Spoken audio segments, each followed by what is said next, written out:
Le projet, ça a été donc de créer un plan de communication pour une marque de BMX. Alors nous allons aider une entreprise, une association franco-américaine donc, qui est implantée aux États-Unis depuis 2009 à s'installer en France et à travailler avec des jeunes de banlieue. Moi j'ai fait un projet avec une agence d'aide à domicile qui s'appelle l'APEF Service. Donc c'est une agence qui a 20 ans d'expérience dans le domaine de l'aide à domicile.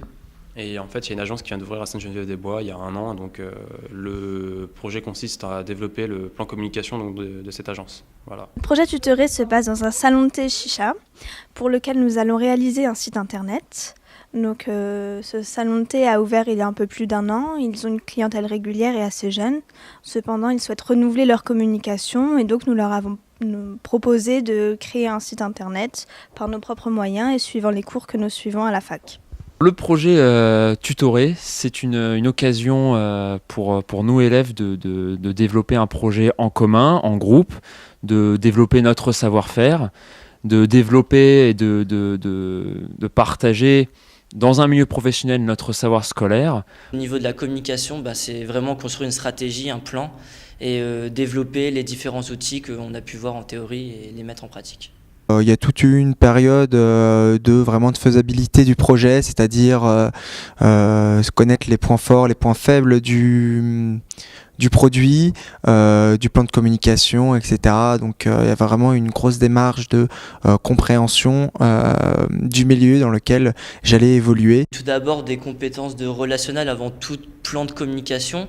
Donc ça m'a facilité d'aller voir l'annonceur.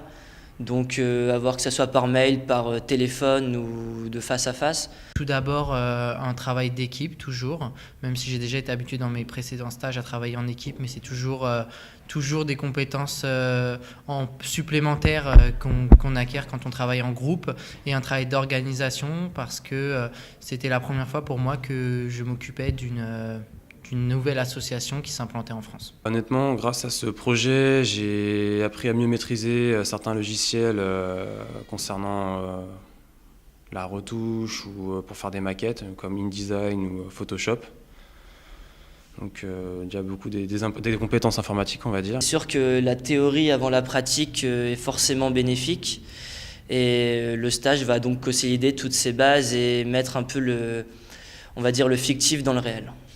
J'ai appris à être plus rigoureux dans ma façon de travailler et je pense que c'est un gros atout aujourd'hui pour mon projet donc professionnel lors de mon stage et pour ma vie future plus tard. Voilà.